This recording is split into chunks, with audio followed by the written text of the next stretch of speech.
The universe has a way of correcting itself.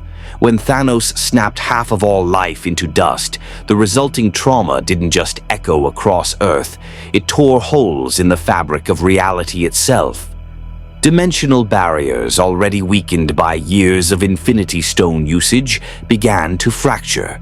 And through one of these fractures on a quiet Tuesday afternoon in what remained of New York City, fell a bald man in a yellow jumpsuit and a white cape. Saitama hit the cracked pavement of a deserted street with barely a sound, stood up, dusted himself off, and looked around with mild confusion. The city was eerily quiet. No villains to punch, no sales at the supermarket. Just abandoned cars, overgrown vegetation reclaiming the concrete, and an unsettling silence that even he found strange. "Huh," he said to no one in particular. "Where am I?" He'd been in the middle of fighting some monster back home, something about a dimensional lord or whatever Genos had been explaining before Saitama stopped listening, when everything went white. Now he was here, wherever here was. The buildings looked different, taller. The writing on the signs was in English, which he could somehow understand now. Another oddity he filed away under weird stuff that happens.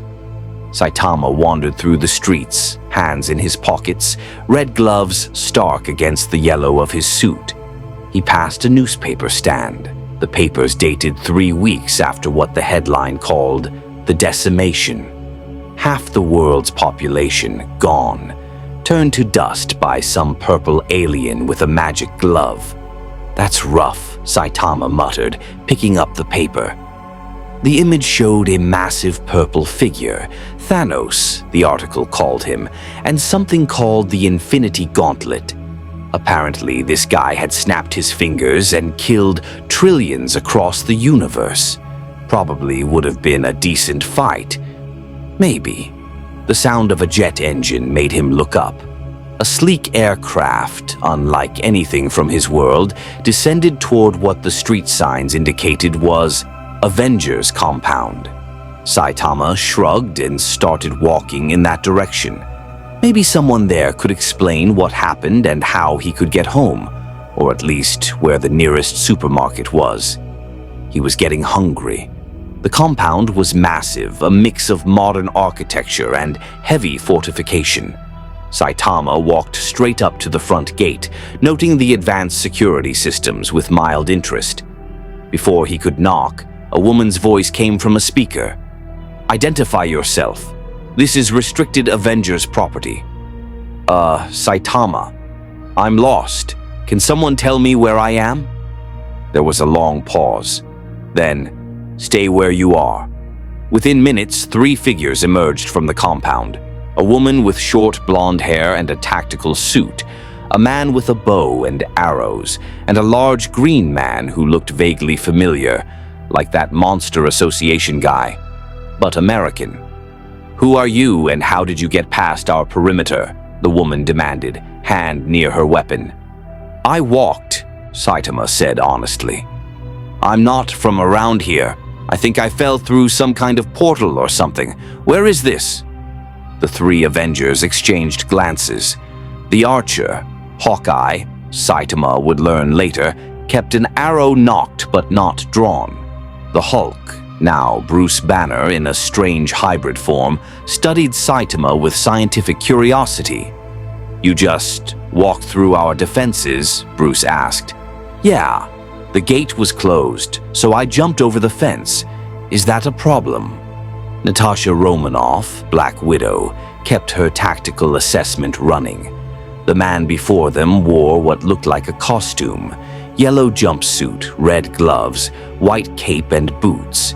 He was completely bald and had an expression of such profound boredom that it was almost aggressive.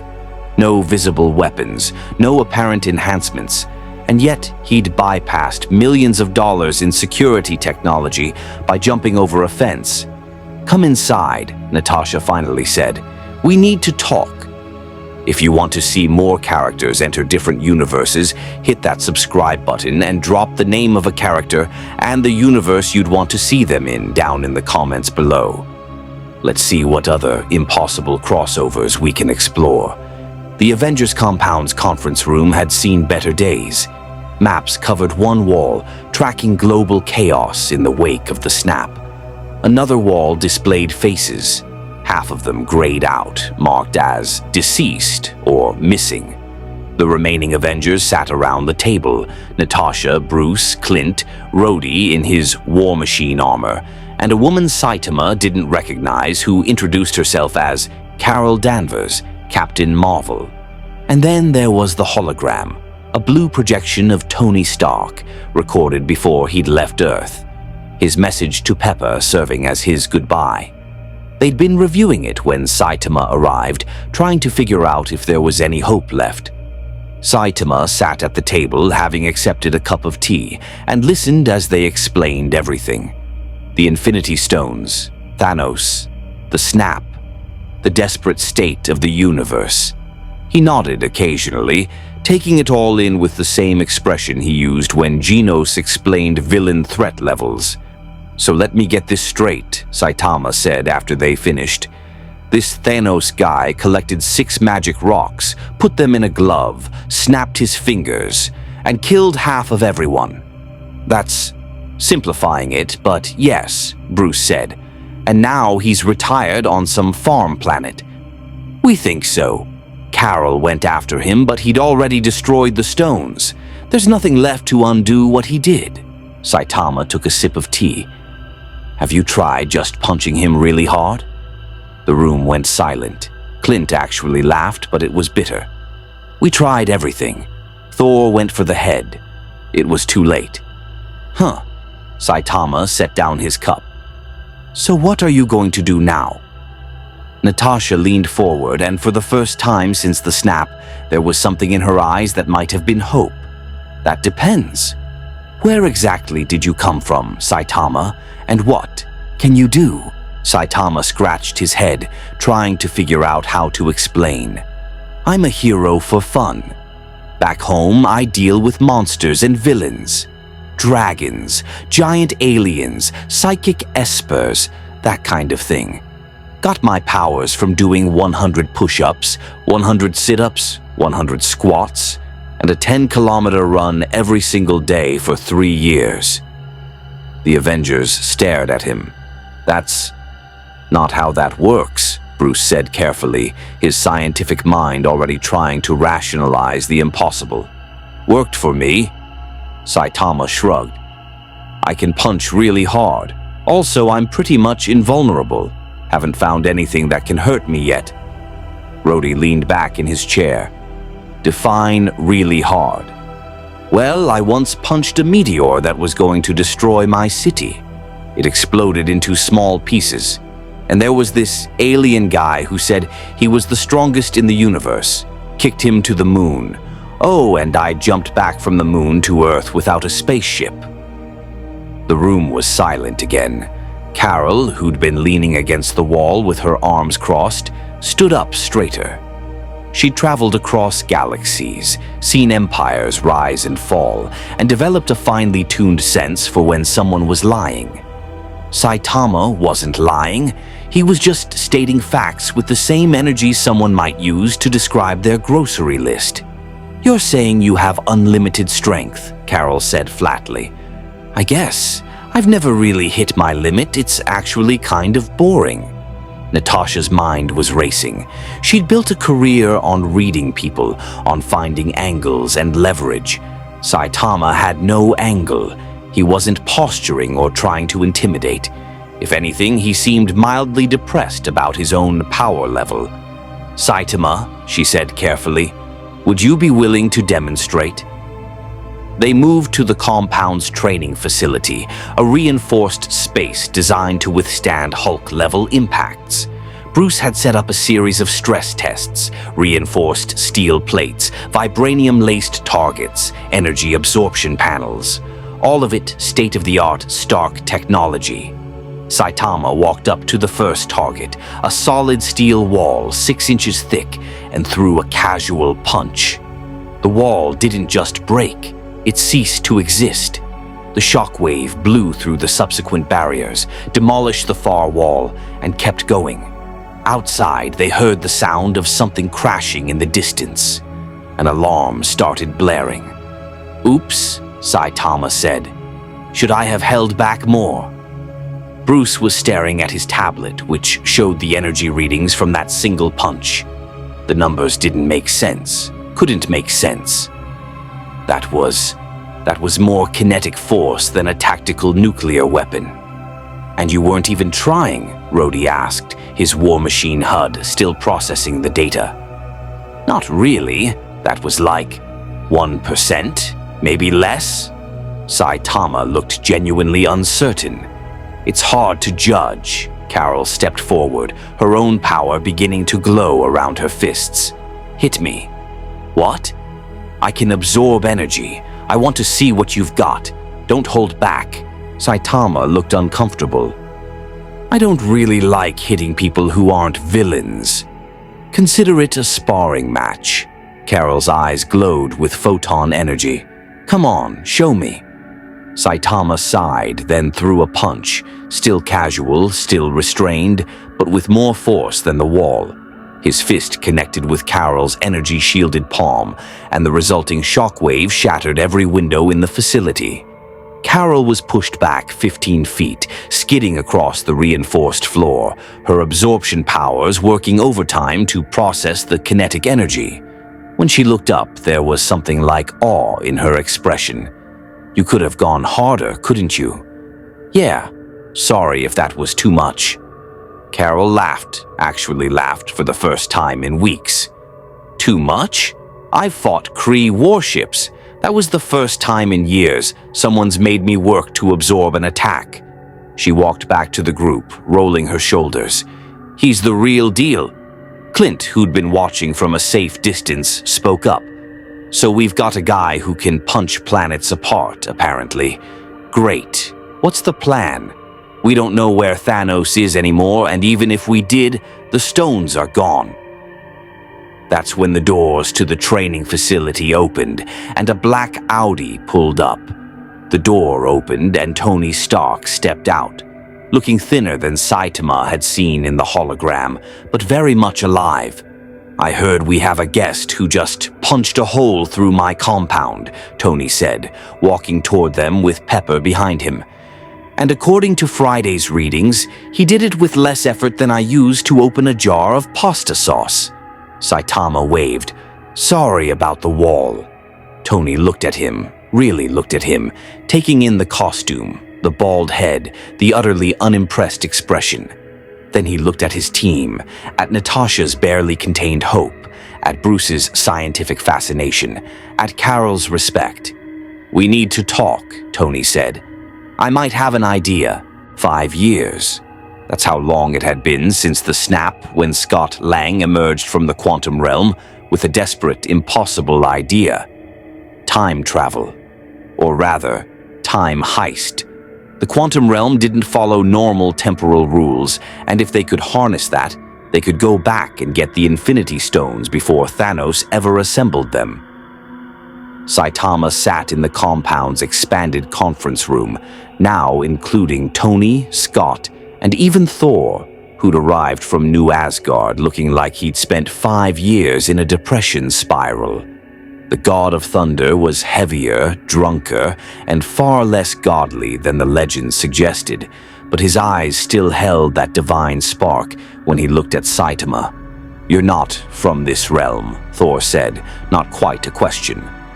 "Different dimension, I think," Saitama confirmed, still trying to figure out how to get back. Tony was at a holographic display, running calculations with Bruce. The time travel math was complex, but they'd cracked it. The PIM particles would allow them to shrink down to quantum size, navigate the quantum realm, and emerge at specific points in the past. They'd have one shot at this: limited particles, limited time, and absolutely no room for error. "So let me make sure I understand this correctly," Saitama said, raising his hand like a student in class. "We're going to shrink really small, go into some tiny dimension, then pop out in the past, grab these Infinity Stones before Thanos gets them, and bring them back here to undo the snap? That's the gist of it, Tony confirmed, though it's significantly more complicated than that. We need to split into teams, hit different points in history, and get all 6 stones. The Space Stone, Reality Stone, Power Stone, Time Stone, Mind Stone, and Soul Stone. Natasha pulled up a timeline on the display. We've identified optimal moments when multiple stones were in close proximity. 2012, New York. 3 stones in one place during the Battle of New York. 2013, Asgard, the Reality Stone. 2014, Morag and Vormir, the Power Stone and Soul Stone. And I go to one of these places and just take the stone? Saitama asked. It's more complicated than that, Bruce interjected. We need to be careful not to disrupt the timeline too much. These are branching timelines, but we still need to minimize our footprint. Also, some of the stones are guarded by very powerful beings. Thor drained another beer. The Soul Stone requires a sacrifice, a soul for a soul. Someone you love must be offered to the void to claim it. The room went quiet. Saitama noticed Natasha and Clint exchange a look, one of those loaded glances that spoke of a decision already being silently debated. That's messed up, Saitama said simply. It's the price, Clint replied. Someone has to pay it. Tony redirected the conversation. We'll worry about that when we get there. First question, can you shrink? The quantum realm requires the PIM particle suit technology. If your molecular structure is too dense or your biology incompatible, you might not survive the process. Hank Pym, who'd joined them via video call with Janet Van Dyne, studied the readings Bruce had compiled from Saitama's earlier demonstration. His cellular structure is... I don't even know what I'm looking at. It's like every cell is simultaneously mundane and impossibly dense. The quantum compression might work, or it might collapse him into a singularity. Only one way to find out, Saitama said. I'm pretty durable. They fitted him with a quantum suit, white and red, matching the team's standardized design. It looked oddly similar to his hero costume, just more high-tech. Saitama tugged at the collar. It's a bit tight. It has to be, Scott explained, helping him adjust the wrist controls. The suit regulates your size and protects you during quantum transit. Don't touch anything in the quantum realm, by the way. There are things down there that exist outside of normal space-time. Janet barely survived 70 years there. They ran a test jump. Saitama shrunk down, experienced the bizarre kaleidoscope of the quantum realm for exactly 3 seconds, then returned to normal size. He blinked. That was weird. It felt tingly. Tingly, Tony repeated. He just experienced quantum superposition and he describes it as tingly. Did it hurt? Bruce asked, checking the biometric readings. Nope. Bruce and Tony exchanged glances. The readings showed Saitama's body had barely registered the quantum transition. While normal humans require the suit's protection to survive, Saitama's inexplicable physiology had simply adapted. It was as if his body said, "This is happening now," and rolled with it. Okay, Tony said, pulling up the mission assignments. We're splitting into 3 teams. Team 1, 2012 New York, get the space, mind, and time stones. Team 2, 2013 Asgard, get the reality stone. Team 3, 2014 Morag and Vormir, get the power and soul stones. I'm putting Saitama on Team 1, Natasha said. 2012 is the most crowded timeline. The Battle of New York means Chitauri forces, Loki with the scepter, the Ancient One guarding the Time Stone, and past versions of our own team. We need someone who can handle complications. Plus, Rhodey added, if past Hulk sees present Hulk, things might get weird. But if Saitama can go in, grab the stones, and get out without the past Avengers even noticing, we minimize temporal disruption. Thor stood up, stumbling slightly. I should go to Asgard. It's my home, and my mother is still alive then. His voice cracked on the last part. Thor, Tony said gently, are you sure you're up for this? I need to do this.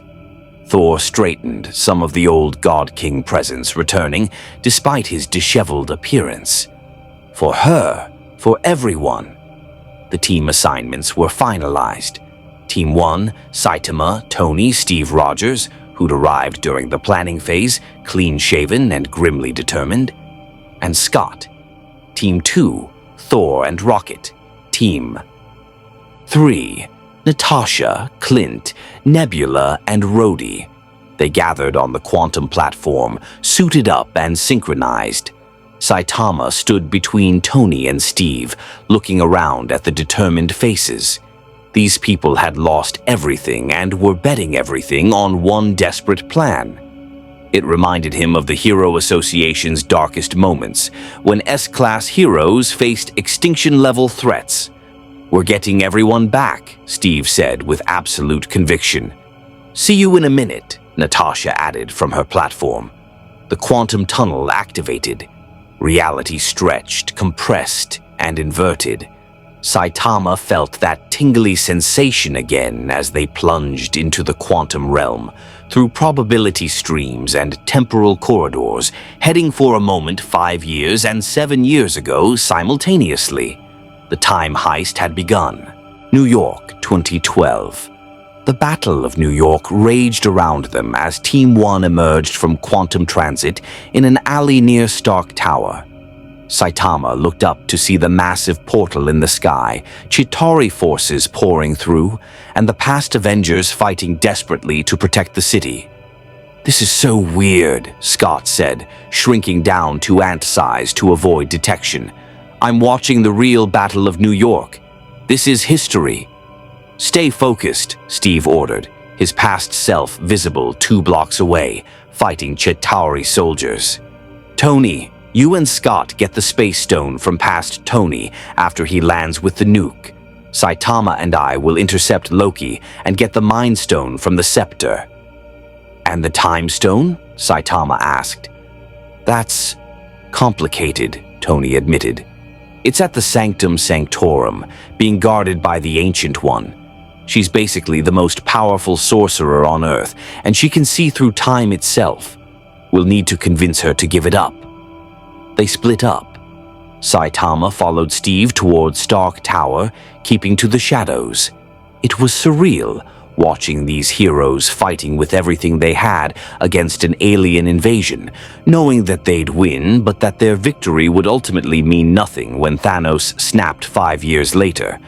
A Chitauri soldier spotted them and fired. Steve raised his shield, but Saitama was faster, a casual backhand that sent the alien flying 3 blocks away without even slowing his stride. Nice, Steve said, but try to be subtle. We can't let our past selves see us. Right, subtle. Saitama tried to remember what that meant. They reached Stark Tower just as past Thor, past Tony, and past Steve secured Loki. The god of mischief was bound, the scepter confiscated, and the Tesseract in a containment case. Present, Steve and Saitama watched from a concealed position as their past counterparts entered the building. We'll follow them inside, Steve whispered. When they're distracted, we grab the scepter and the Tesseract and jump back. Simple. It wasn't simple. Inside the tower, past Tony had a cardiac arrest, or rather pretended to. While present, Tony used the distraction to swap the briefcase containing the Tesseract. Scott was supposed to interfere with past Tony's arc reactor to create the distraction. But something went wrong. Past Hulk burst through a stairwell door, roaring in frustration, and smashed into past Tony. The briefcase flew open, the Tesseract skittered across the floor, and past Loki, ever the opportunist, grabbed it and teleported away in a flash of blue light. No, present Tony shouted, forgetting stealth. The past Avengers turned, seeing their future selves. Past Tony's face went through several expressions at once. Okay, that's disturbing. Am I having a stroke? But Saitama was already moving. He'd seen where the energy signature went. Loki had teleported to the lower levels. Saitama didn't bother with elevators. He jumped through the floor and the floor below that, and the one below that, crashing down like a meteor until he landed in the lobby exactly where Loki materialized. The god of mischief turned, holding the Tesseract, his expression shifting from triumph to confusion. Who in the 9 realms are you? I need that cube thing, Saitama said, pointing at the Tesseract. Loki laughed, raising the Tesseract. You think you can simply take an infinity stone from a god? I am Loki of Asgard, burdened with...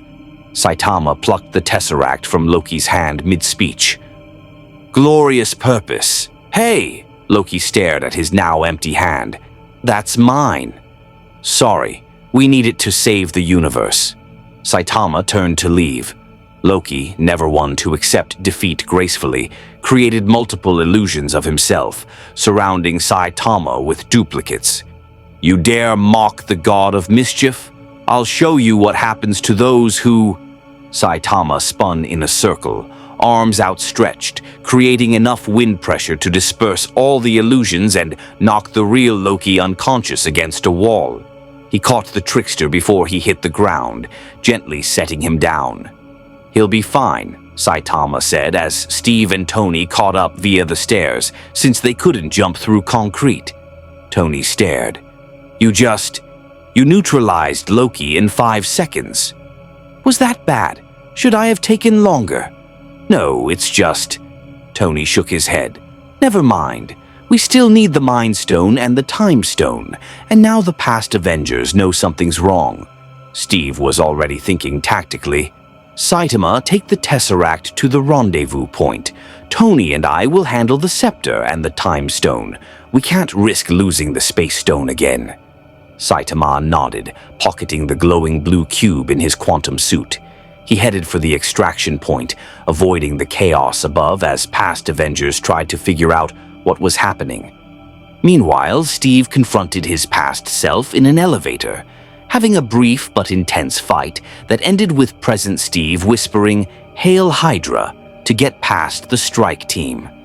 Tony and Scott headed for the Sanctum Sanctorum, where Bruce was supposed to convince the Ancient One to relinquish the Time Stone.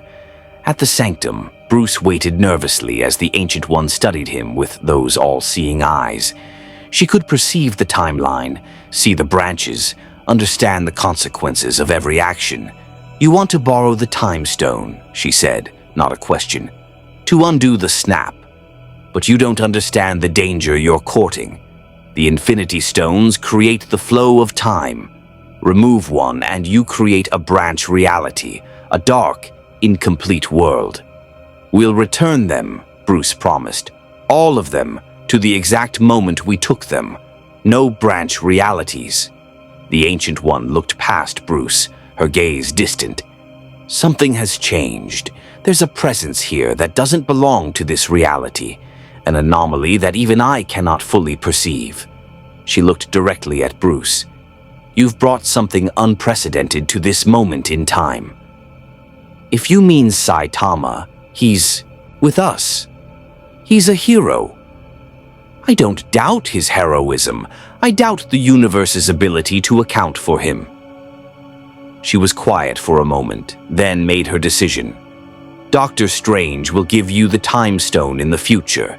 He sees all possible outcomes and chooses the one path to victory. If he gives it up, there's a reason. Very well. She opened her hand and the eye of Agamotto appeared, containing the Time Stone. Return it to me the moment you're done, not a second later in the timeline. You have my word. With all 3 stones secured, Team 1 rendezvoused at the extraction point, an abandoned building 2 blocks from Stark Tower. Saitama was waiting with the Tesseract, having successfully avoided detection. Steve arrived with the scepter, and Tony brought the Time Stone. 3 down, 3 to go, Tony said, initiating the quantum tunnel. Let's hope the other teams are having better luck. They jumped back to the present, not knowing that on Vormir, Natasha Romanoff was about to make the ultimate sacrifice so that Clint could claim the Soul Stone. Not knowing that Thor was about to see his mother one last time and find closure. Not knowing that the hardest battles were still ahead. Saitama emerged from the quantum realm back in the compound's present day, holding the Tesseract. Around him, the other teams were materializing one by one, carrying the remaining stones. All except one team member. Clint fell to his knees, the Soul Stone in his hand, grief etched into every line of his face. Natasha wasn't coming back. The compound was silent except for Clint's ragged breathing. He knelt on the quantum platform, the Soul Stone clutched in his trembling hand, and no one needed to ask what happened. Steve understood immediately. Tony closed his eyes. Bruce turned away. Thor's face crumbled. Saitama stood off to the side, watching these people process the loss of their friend.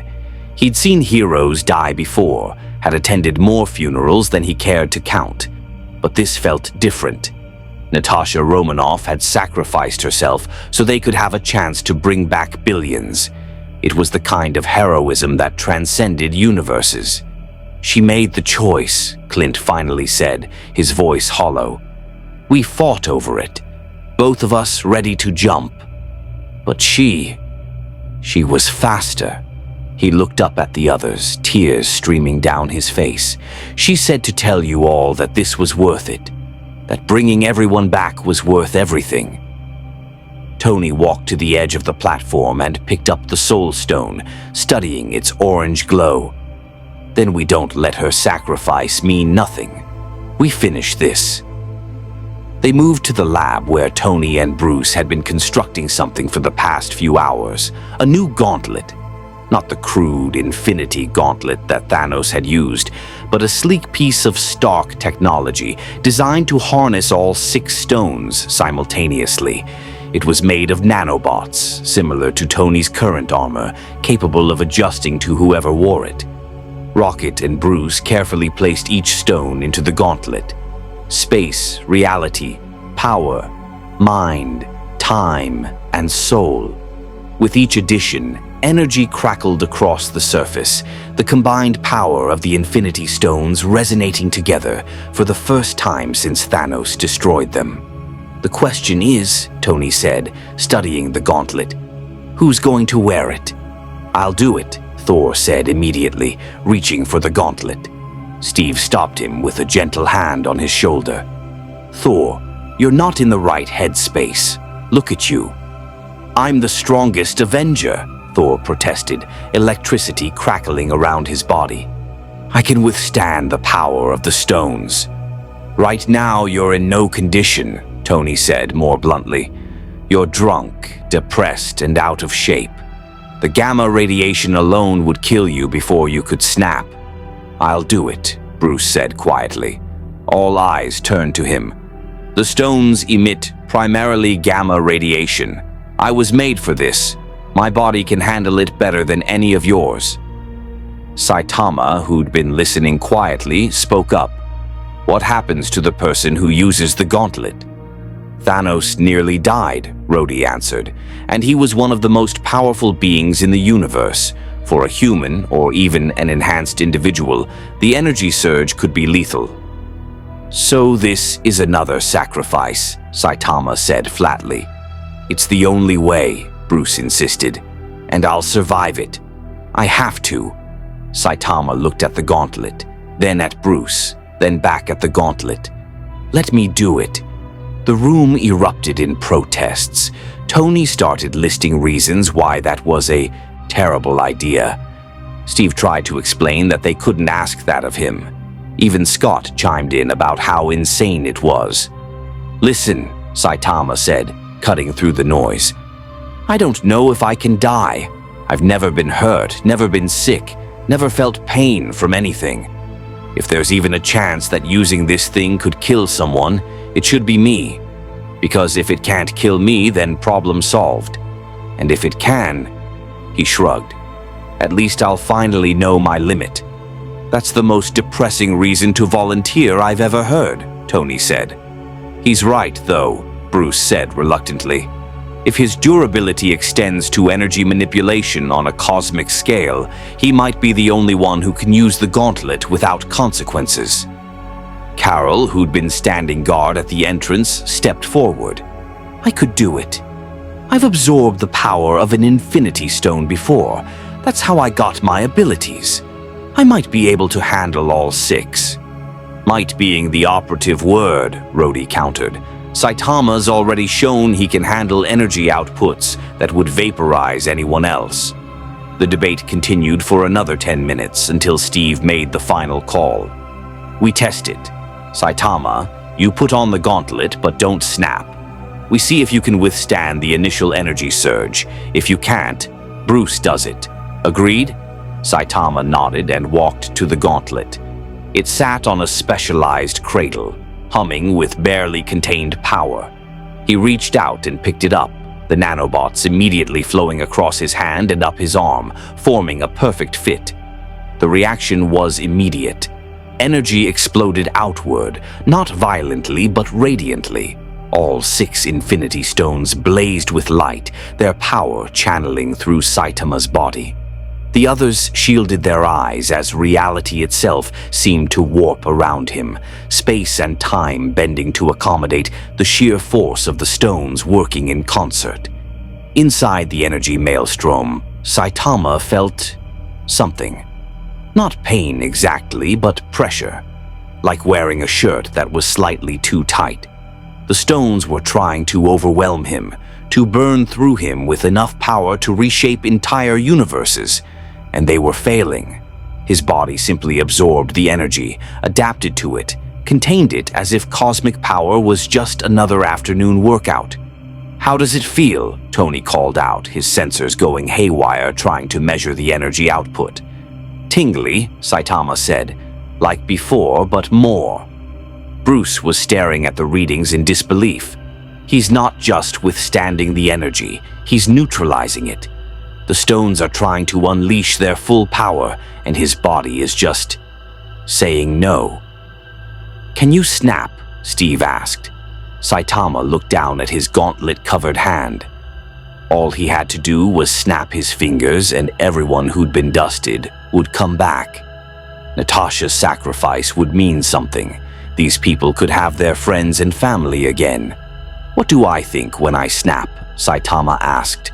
Do I just think, bring everyone back, or is there more to it? Bring back everyone Thanos snapped away, Tony said carefully. Be specific. The stones are literal. They'll give you exactly what you think. Saitama nodded, closed his eyes, and thought about all those people he'd seen in the newspapers. The missing posters, the empty streets, the quiet desperation of a universe that had lost half its population. He thought about heroes who'd turned to dust, families torn apart, civilizations collapsed. He snapped his fingers. The sound echoed across infinity. For a single moment, Saitama felt the full power of the Infinity Stones flowing through him. Not just the energy, but the fundamental forces they represented. Space bent to his will, time rewound and fast-forwarded simultaneously. Reality itself became malleable. The Mind Stone showed him every consciousness being restored. The Soul Stone felt each returning spirit. The Power Stone provided the raw energy to fuel it all. Then it was over. Saitama staggered, the first time anyone had seen him even slightly off balance. The gauntlet deactivated, the nanobots retracting. His arm was smoking slightly, the glove charred, but the skin underneath was unmarked. Did it work? He asked. Outside, birds started singing. Birds that hadn't been there a moment ago. Clint's phone rang, his wife's number, impossible because she'd been dust for 5 years. Scott ran to the window and saw people appearing on the compound grounds, confused but alive. It worked, Steve breathed. You did it. Bruce was already pulling up global communications. Reports were flooding in from everywhere, people reappearing in cities, on spaceships, on alien worlds. Half the universe returned in an instant. But Tony's expression was grim as he checked the satellite feeds. "We have a problem." On the monitors, they saw something emerging from a massive temporal disturbance. A ship, the Sanctuary 2, Thanos' flagship. And on the ground, Nebula from their mission was fighting another version of herself, the past version that had been synced to their timeline during the time heist. Past Nebula sent a message before our Nebula stopped her, Rhodey reported, pulling up the communication logs. She told past Thanos about everything. "He's coming here, now." Through the temporal rift, they could see him. Thanos from 2014, before he'd collected the stones, before he'd won. But this Thanos knew what would happen, knew he'd succeed, then be killed, knew the Avengers would undo his work. This Thanos was coming to make sure there was nothing left to undo. "Everyone suit up," Steve ordered, his voice carrying the weight of leadership. "We're about to have company." Saitama looked at his still smoking hand, then at the approaching warship. "Is that the guy you were talking about? The purple one?" "That's him," Tony confirmed, his armor already forming around him. "Good," Saitama said, cracking his knuckles. "I wanted to meet him anyway." The Sanctuary 2 filled the sky like a malevolent cathedral, its shadow swallowing the compound. Thanos' voice boomed across the battlefield, transmitted through every speaker. "In all my years of conquest, violence, slaughter, it was never personal. But I'll tell you now, what I'm about to do to your stubborn, annoying little planet, I'm going to enjoy it. Very, very much." The first bombardment turned the Avengers compound into rubble. Massive energy beams tore through the structure, collapsing walls and ceilings. Steve, Tony, and Thor barely escaped, pulling themselves from the wreckage. Saitama simply stood up from the debris that had buried him, brushing dust off his quantum suit like he'd been caught in a light drizzle. Underground, in the reinforced sections that survived, Bruce protected Rocket and Rhodey while Scott's giant man form struggled against the collapsing architecture. Clint had the gauntlet. They'd secured it the moment the bombardment started, knowing it couldn't fall into Thanos' hands. "We have to get the stones off-world," Tony said through the team comms. "If Thanos gets them again, everything we did was for nothing." But it was too late. The Sanctuary 2 had landed, and Thanos' army poured out like a tide of extinction. Chitauri soldiers, Outriders, Sakarans, and the Black Order. Every force Thanos commanded, all converging on the compound's ruins. In the crater where the compound once stood, Steve Rogers stood alone, his shield strapped to his arm, facing an army of thousands. It was suicide. It was hopeless. It was the most Steve Rogers thing possible. Then a portal opened behind him, golden and sparking with eldritch energy. Stephen Strange stepped through, restored from the snap, and nodded to Steve. "On your left." More portals opened, dozens of them, hundreds. T'Challa and the Wakandan forces, the restored guardians of the galaxy, the sorcerers of Kamartaj, Pepper Potts in her own armor, Valkyrie leading the Asgardians, Spider-Man swinging through a portal with the gauntlet webbed to his back. Every hero who'd been snapped away, returned and ready to fight. "Avengers!" Steve shouted, catching Mjolnir as Thor summoned it to him, the captain finally worthy. "Assemble!" The two armies charged. Saitama found himself in the middle of the chaos, not entirely sure what his role was supposed to be. Heroes flew past him, energy blasts crossed overhead, aliens and humans clashed in desperate combat. It was like the Monster Association battle multiplied by 1,000. A group of Outriders charged him, their claws extended. Saitama sighed and threw a series of casual punches, 1, 2, 3, 4, each strike sending an Outrider flying so far they became shooting stars on the horizon. "Okay," he muttered. "Guess I'm doing crowd control." He started walking through the battlefield, and anything that got in his way simply ceased to be a threat. Chitauri soldiers flew backward from the shockwaves of his movements. A Leviathan, one of those massive bioships, swooped down to attack him. Saitama jumped, met it in midair, and punched through it lengthwise. The creature split in two and crashed behind him. Peter Parker swung past, saw what Saitama had just done, and his teenage brain short-circuited. "That was awesome! Who is that guy, Mr. Stark?" "New recruit," Tony said, blasting Chitauri. "Just let him work." But the real battle was happening at the center of the field. Thanos had arrived, stepping off his ship with the calm confidence of inevitability. He held his double-bladed sword, and his eyes scanned the battlefield until they found his targets. The original Avengers: Tony, Steve, and Thor. The three heroes converged on the Mad Titan. Thor called lightning, striking with both Stormbreaker and Mjolnir. Tony's repulsors fired at maximum capacity. Steve wielded the hammer, finally able to channel its full power.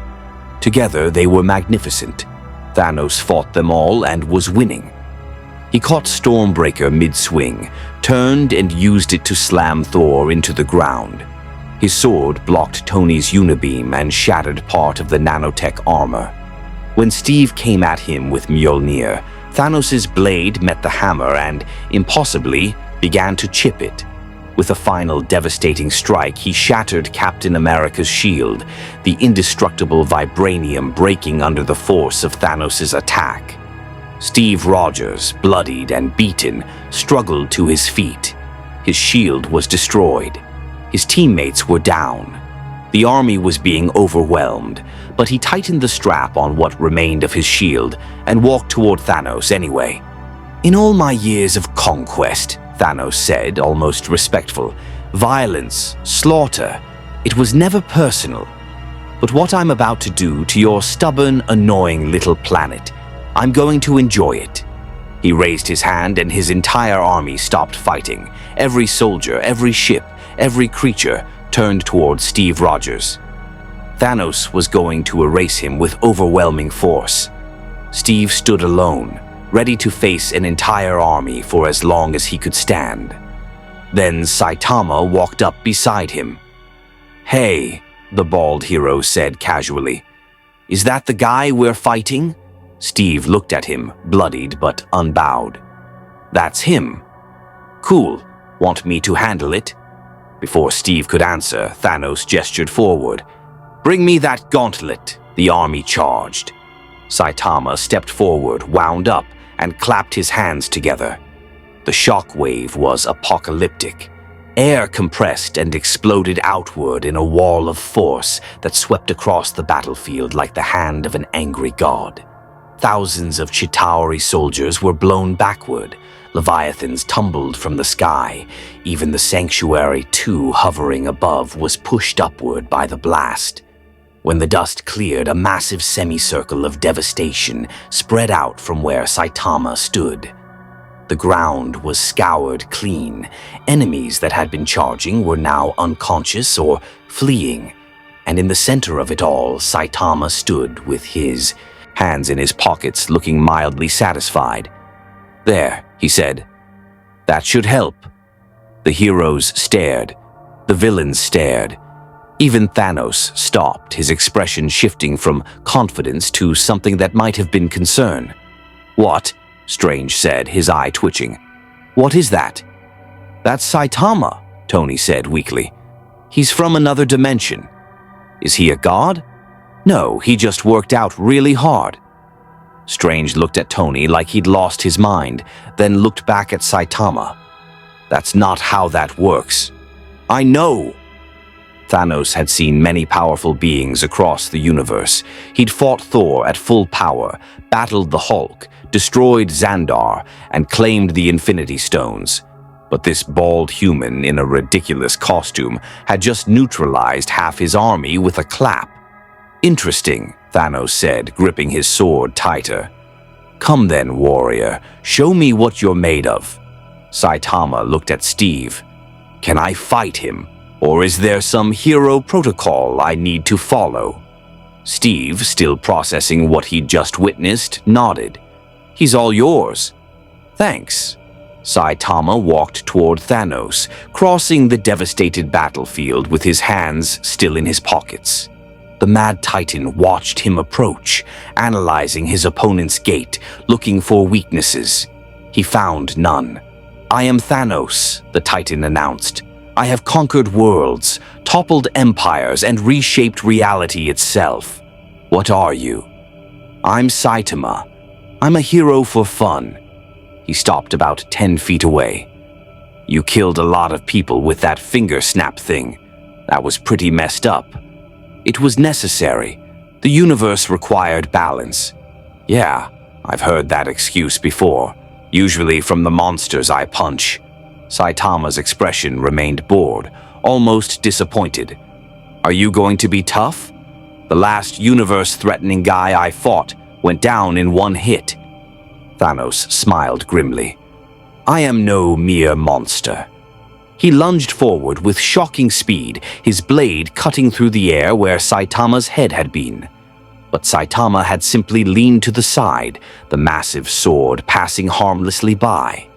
Thanos spun, bringing the blade around in a devastating arc. Saitama ducked under it, a thrust aimed at his chest. Saitama sidestepped, an overhead slam that would have split a mountain.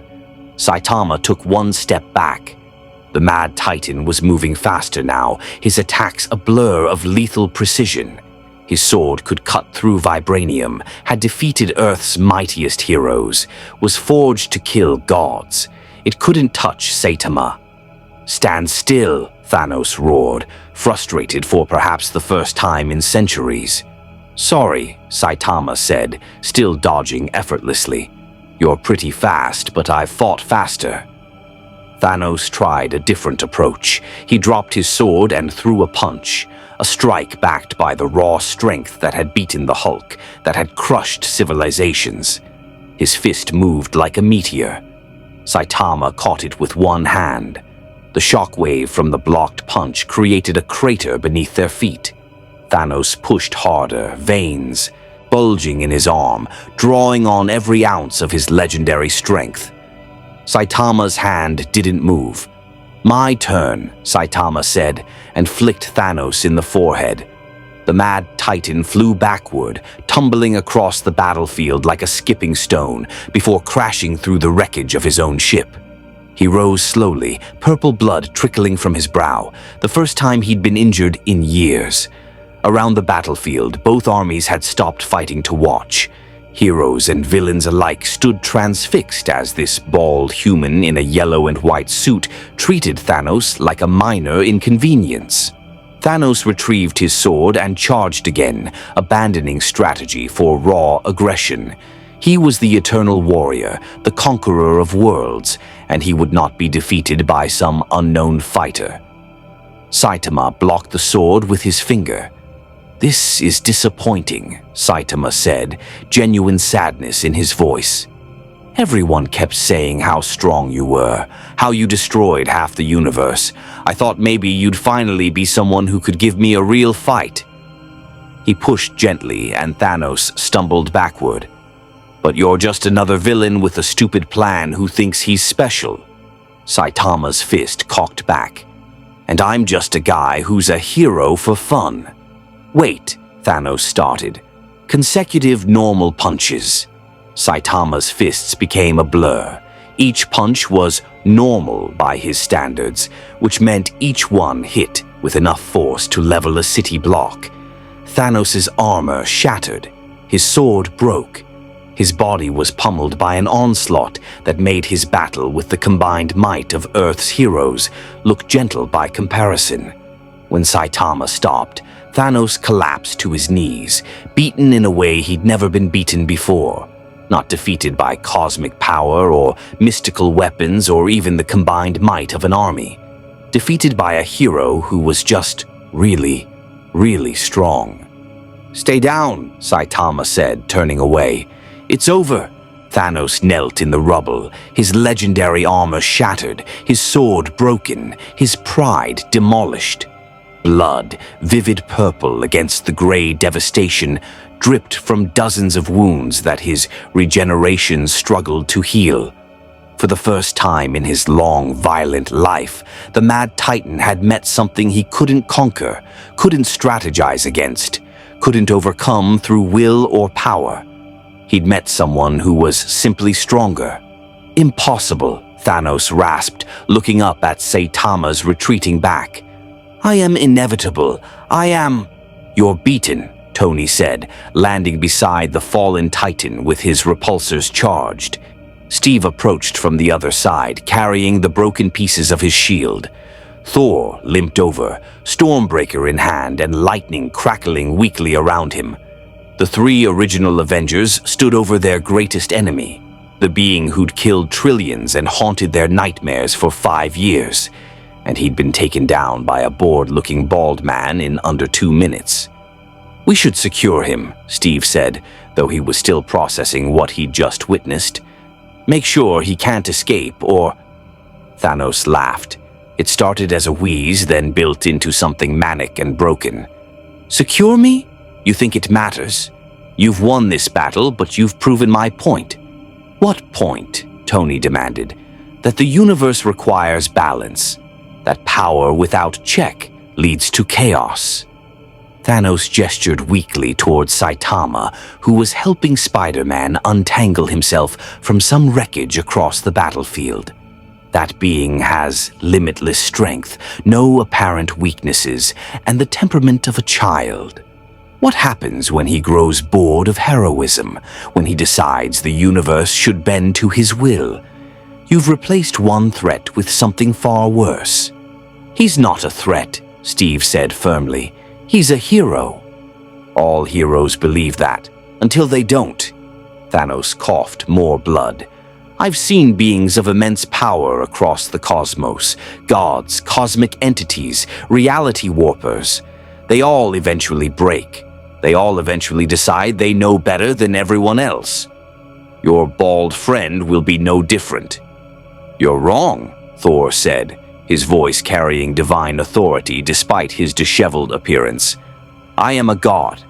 I have lived for 1,500 years and seen true power. That man has strength beyond measure, but he uses it to save people. That is what makes him different from you. Strange walked up, having been observing the conversation with his mystical senses active. I've looked at 14,605 possible futures. In only one did we win against you. He glanced at Saitama. He wasn't in any of them. His presence here has created a timeline I cannot predict. The time stone shows me nothing when I look at him. It's as if the universe itself doesn't know what to do with him. Exactly my point, Thanos said. An unpredictable element with infinite power. The universe cannot sustain such an anomaly. Tony had been scanning Thanos with his armor's sensors, making sure the Titan wasn't regenerating too quickly or preparing some last-ditch attack. But he was also listening, and part of him, the paranoid genius part that had created Ultron, wondered if Thanos had a point. Then he remembered Pepper's face when she'd returned from the snap. Remembered Peter Parker appearing on the battlefield, alive and ready to fight. Remembered 5 years of grief being undone because Saitama could withstand the Infinity Stones without dying.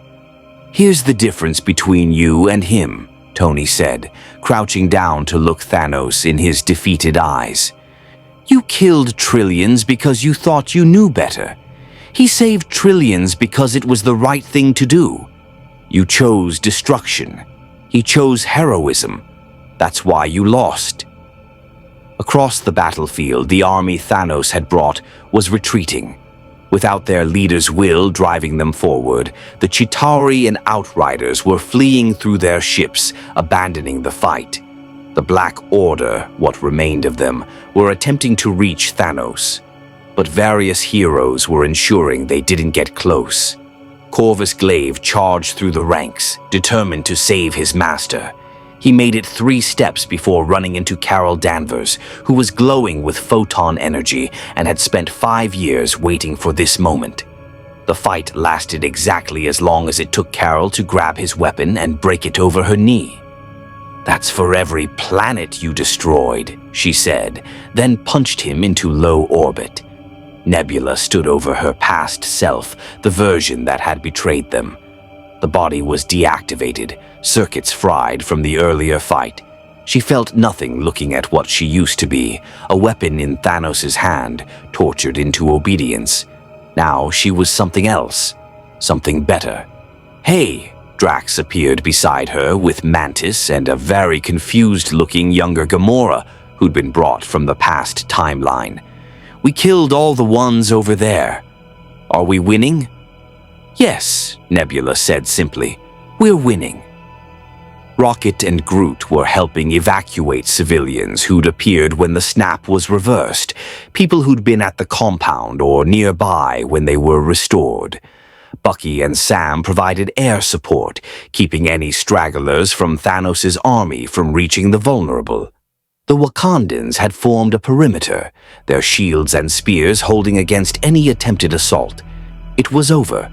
After 5 years of grief, after losing everything, after one desperate time heist and a final battle, it was finally over.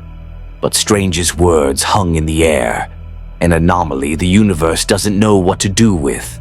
Saitama himself was oblivious to these concerns. He was currently talking to Peter Parker, who was practically vibrating with excitement. "So you're from another dimension? That's so cool. Can you teach me that thing where you clapped and everyone flew backward? Is your suit special or is it just a regular suit? How did you get your powers?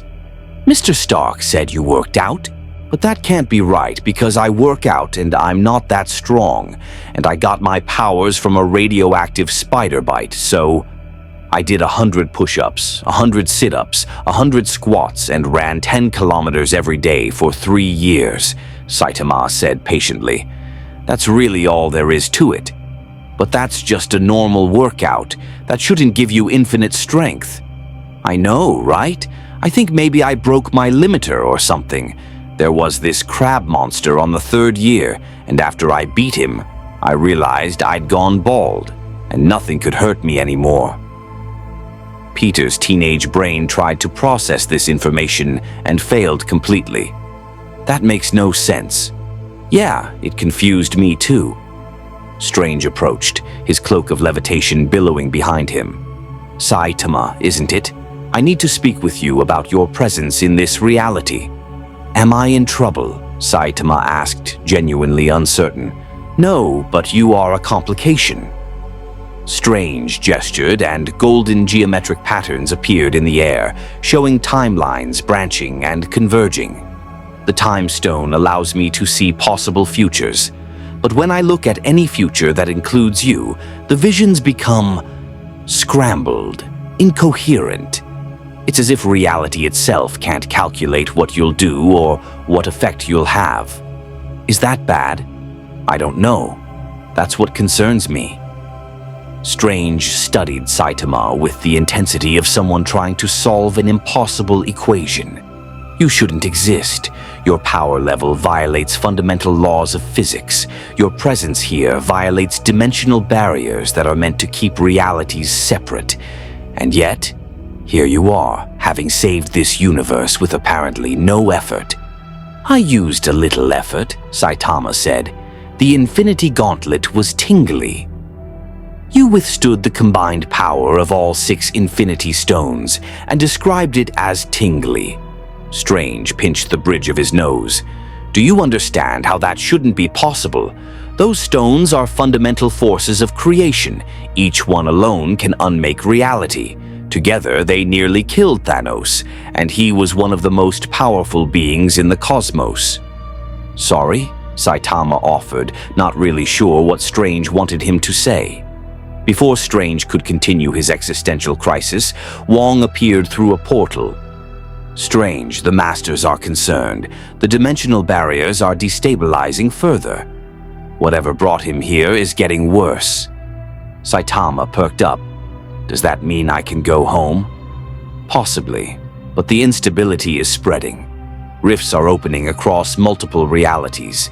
Things from other dimensions are bleeding through. Wong pulled up holographic displays showing tiers in reality appearing worldwide. If this continues, the barriers between all realities could collapse. That's bad, right? Peter asked. That would be the end of everything, Strange confirmed. Every reality, every dimension, every timeline, all crashing together in an infinite catastrophe. The multiversal war to end all wars. Tony had joined them, having left Thanos in the custody of Thor and Carol. So what you're saying is, Saitama's presence here is causing dimensional problems. Not intentionally, Strange clarified, but yes, he's an anomaly that reality is trying to reject. The longer he stays, the worse the destabilization becomes. Saitama's shoulders slumped. So I have to leave? Most likely, yes. But I don't know how I got here in the first place. Some dimensional lord or something opened a portal and I fell through. Then I woke up in your New York. Strange and Wong exchanged glances. A forced dimensional breach. That explains the instability. Someone from your reality tried to cross over and accidentally pulled you through instead. Can you send him back? Tony asked. The sorcerers supreme guard the dimensional barriers. It's our primary duty. Strange began tracing symbols in the air, ancient patterns of power that made reality shimmer. I can open a portal to his home dimension, but it needs to be soon. Every moment he remains amplifies the instability. Around them, the battlefield was being secured. Thanos was being held in quantum-locked restraints that even he couldn't break in his current state. His army was destroyed or scattered. The Infinity Stones were secured in the gauntlet, guarded by a rotation of the most powerful heroes. They'd won. Earth was saved. Half the universe was restored. And now the hero who'd made the crucial difference had to leave before his presence destroyed everything they'd fought for.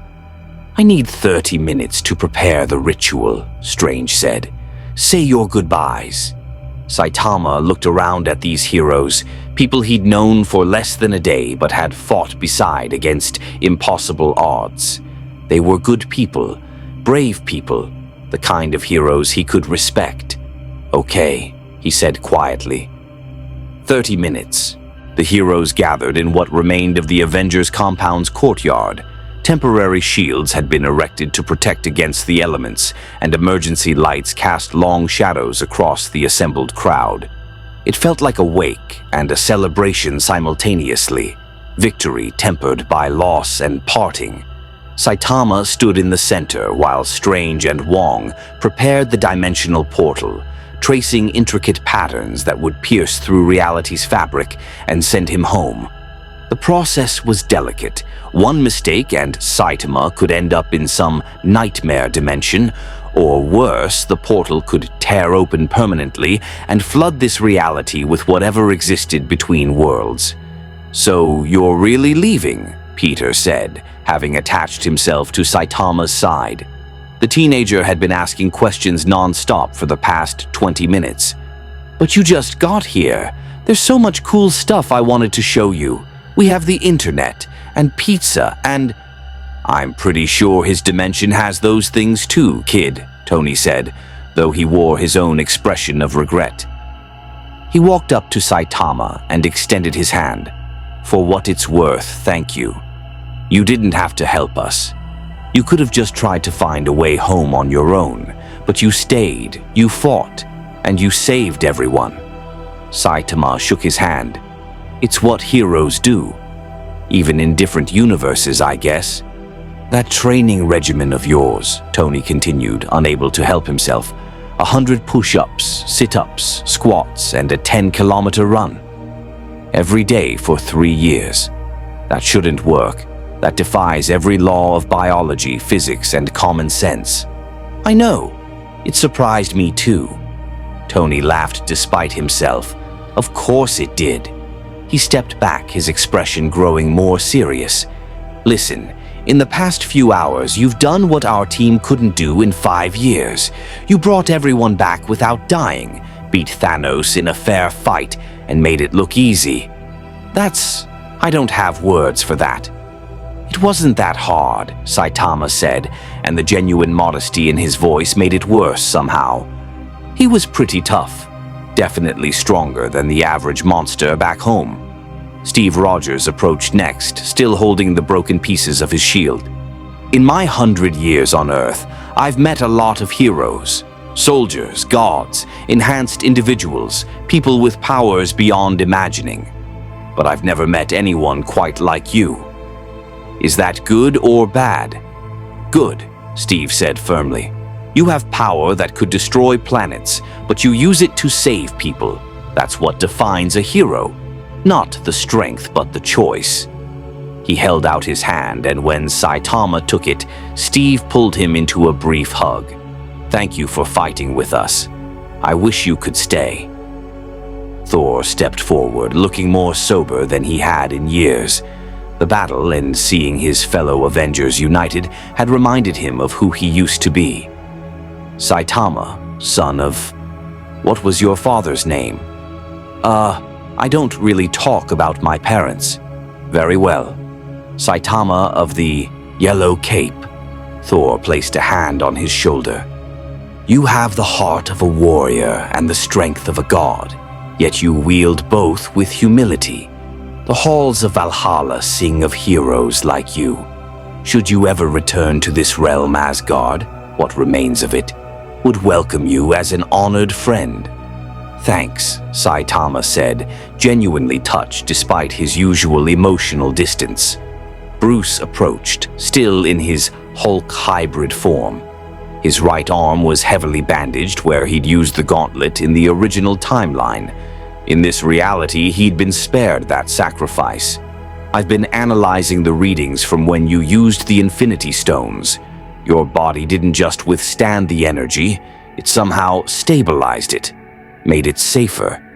The gamma radiation output should have killed everyone in a 50-meter radius, but your presence contained it. I didn't know I was doing that. That's what makes it remarkable. Your body just adapted, instinctively. Bruce shook his head in wonder. I'd love to study you further, understand the mechanism behind your power, but I'd break reality if I stayed too long. Dr. Strange explained. Yes, that. Bruce extended his massive green hand. It's been an honor. Carol walked up, her expression appraising. You're strong, stronger than anyone I've ever met, and I've been across the galaxy. But Strange is right. You're an anomaly. Your kind of power doesn't just appear naturally. Something made you this way even if you don't remember what. Maybe, Saitama acknowledged. I've never really thought about it. One day I was a normal guy who wanted to be a hero, and after 3 years of training, I was this. If you ever figure out what really happened, if you ever remember what created you... Carol's expression was serious. Be careful. Power like yours doesn't come from nowhere. The Guardians of the Galaxy approached as a group. Rocket looked up at Saitama and said, So you're the Humi who beat up Thanos? Gotta say, I'm impressed, and I'm not easily impressed. I am Groot, Groot added. Yeah, he says you're very strong, Rocket translated. Drax studied Saitama with his arms crossed. I wanted to kill Thanos myself, but watching you break him was satisfying. You punch good. Thanks, Star-Lord. Peter Quill stepped forward. Hey man, I just want to say, that was awesome. Seriously, we've been fighting Thanos for years and you just walked up and handled it. That's the coolest thing I've ever seen. Mantis touched Saitama's arm gently, her empathic powers reading him. Her eyes widened. You are so sad. Beneath everything, you are desperately, terribly lonely. The group went quiet. Saitama gently removed her hand. I'm fine. You are not fine, Mantis insisted. You have the power to do anything, defeat anyone, save everyone, and it makes you feel empty. You want someone to challenge you, to make you feel alive again. Mantis, Gamora said quietly. That's enough. But the empath had touched on something everyone had noticed but not voiced. Saitama's bored expression, his casual treatment of cosmic-level threats, his genuine disappointment when Thanos wasn't strong enough. It all pointed to someone who'd become too powerful for their own happiness. I'm used to it, Saitama said, his voice carrying more emotion than he'd shown since arriving. Back home, I'm the strongest hero. Nothing challenges me anymore. I win every fight in one punch, sometimes less. People think it's great being invincible, but he trailed off, looking at his gloved hand. It's lonely. No one understands what it's like to be this strong and this bored. Tony stepped forward again. For what it's worth. I think I get it. Different circumstances, but I understand feeling isolated by what makes you special. The genius thing. It's not the same as your strength, but it creates distance, makes it hard to connect. The difference, Steve added, is that you chose to be a hero anyway. You could have become a villain, could have destroyed things just to feel something, but you didn't. You save people even though it doesn't give you what you need. That's real heroism. Strange's voice cut through the moment. The portal is ready. Saitama, you need to come now. The dimensional instability is reaching critical levels. The gathered heroes parted, creating a path to where Strange and Wong stood before a massive, swirling vortex of golden energy.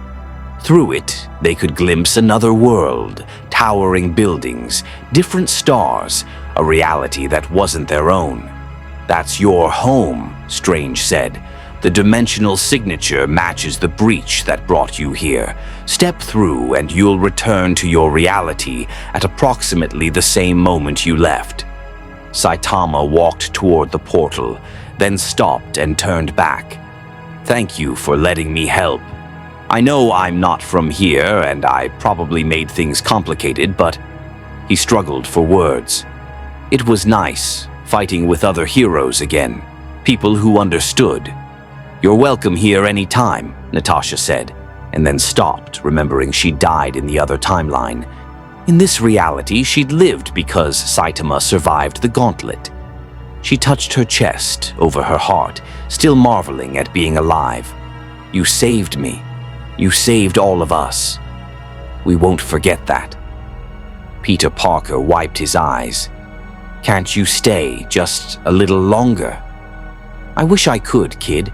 But if I stay, I'll break your universe, and you guys just put it back together. That would be really irresponsible of me.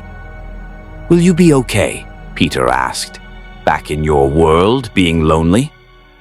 Saitama smiled, a small, genuine expression that transformed his usually bored face. I'll manage. I always do. And hey, now I know that there are other universes out there with heroes as brave as you guys. That's something. He turned to the portal, taking one last look at the assembled Avengers, Guardians, Sorcerers, and Heroes. They'd fought together for less than a day, but it had been one of the most meaningful days of his strange, powerful life. Goodbye, Saitama said simply. Farewell, friend, Thor called out. Stay strong, Steve added. Give 'em hell back home, Tony said with a salute. Saitama stepped through the portal. The golden energy enveloped him. Reality bent and twisted, and then he was gone. The portal collapsed behind him with a sound like distant thunder, the dimensional breach sealing as if it had never been. Strange sagged slightly, Wong supporting him. It's done. The dimensional barriers are stabilizing. The multiverse is safe. For now, Wong added ominously. The heroes stood in silence, processing everything that had happened. They'd won against Thanos, restored half the universe, and said goodbye to the strangest, most powerful ally they'd ever had. So, Rhodey said finally. Anyone else feel like we just met something that shouldn't exist? Oh, absolutely, Bruce confirmed. His power output was literally incalculable. The sensors couldn't even measure it. They just displayed error messages. He was nice, though, Peter said. Weird and sad and super strong, but nice. Tony looked at where the portal had been. Yeah, he was. The universe better appreciate what it's got, having a hero like that protecting it. Around them, the real work was beginning. Medical teams were arriving to treat the wounded. Engineers were assessing the damage. Leaders from around the world were calling, wanting to understand what had happened.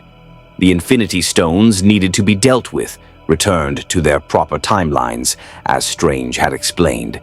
But for this moment, the heroes stood together, united by the strange, bald man in a yellow suit who dropped into their universe, saved everything, and left without asking for anything in return. Avengers, Steve said quietly, we've got work to do. Let's get to it. They dispersed to their tasks, the moment passing into memory. But none of them would forget the hero named Saitama, whose strength was matched only by his loneliness, and who'd taught them that real power came from choosing to help others, even when you gained nothing from it. In another dimension, in a modest apartment in City Z, Saitama materialized in his living room exactly where he'd been standing when the portal had grabbed him. Genos was still in the middle of his sentence about the Dimensional Lord threat. Master, we must hurry. The creature is approaching the city and... Genos stopped, noticing something different about Saitama. Master, are you all right? You look thoughtful.